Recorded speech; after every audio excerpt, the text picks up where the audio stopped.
Hello everybody, this is Julia from Just One More Card, and I have another project as a guest designer for Whimsy Stamps. And today it's going to be clean and simple, quite the difference from last week's card. I am using this stamp set here, of course by Whimsy Stamps, and it is called, let me turn it around, Fun in the Sun. And I'm going to be using those flip-flops. I love flip-flops, I even wear them in the office. And then I have this rubber stamp set, which is called Chalkboards too. And it's one big plate that you get, and then you just use your scissors to cut these stamps apart. You're not hurting the stamps, it's completely okay to do this. You don't have to worry about anything. So this is what I'm doing here. I'm cutting the stamp apart, and it's already mounted on some easy foam. That means you can immediately start using it on your acrylic block. I am stamping it on a piece of acetate with my Stamp-A-Magic, and this I need to do because I need to be very precise about the location. I have this panel here. I die cut a window using Pretty Pink Posh scallop stitched oval dies, and now I am arranging this acetate sheet behind this window to make sure that I will be able to read the entire sentiment through that oval opening. I'm just very carefully sliding it around to make sure it's in the perfect position, and I'm holding the sheet in place here while I'm inking up the stamp again and making sure it's clean. You can see that I'm really holding on to that sheet.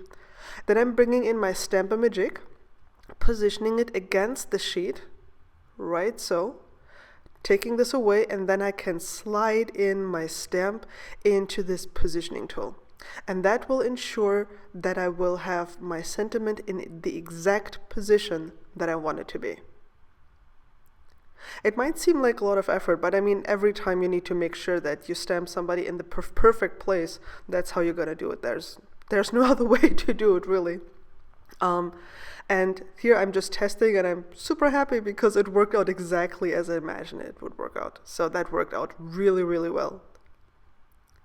Yay for me. So I stamped the flip-flops on this scrap piece of paper that's a leftover from like the opening that I die cut. And I am just using my Copic markers here to color these. And the paper that I'm using is actually a paper I discovered from a German shop on eBay. And if I don't forget, I'll be linking to it in the video description below. For the Germans here, it's called Kreidepapier. It has nothing to do with chalk, but it's a little off-white, and has like little inclusions. You know, you see those dark specks. I don't mind. I think it adds a lot of interest to the card, and Copics work on it quite well. I mean, it's kind of difficult to see here because due to the video settings, it looks as if the blending isn't really terribly soft, but it really does work out well. So you know my preferred blending technique, it's basically going from dark to light and then going over the edges over and over until it blends perfectly. I find that oftentimes when it doesn't blend right away, just work those edges, and in the end it will mostly blend. Not always, but mostly. And I'm using the same technique here to color in the this decorative elements, those flowers. And I just love an orange-yellow combination. I think it just looks so lovely, and I don't know, spring and summer like. I fuzzy cut these flip-flops. It looks quite easy. They are not complicated shapes, so I could then mount them onto my panel here. I had already mounted the panel with foam tape onto the card base, and I'm using foam tape as well to mount those flip-flops here. And I thought I was done, but then I decided to use some natural twine and add it because it was just, I don't know, I felt it was a really nice accent, really nice enhancement to the card.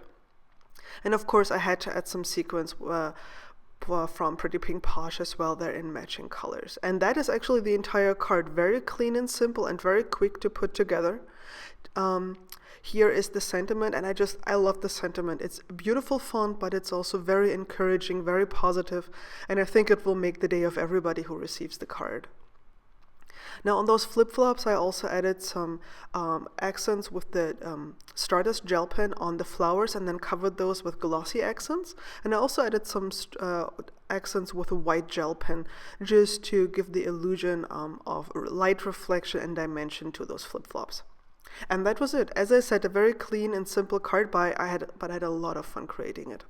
I hope you've got inspired, and you'll be back next week for another video for Whimsy Stamps. Sorry for that. See you guys. Cheers.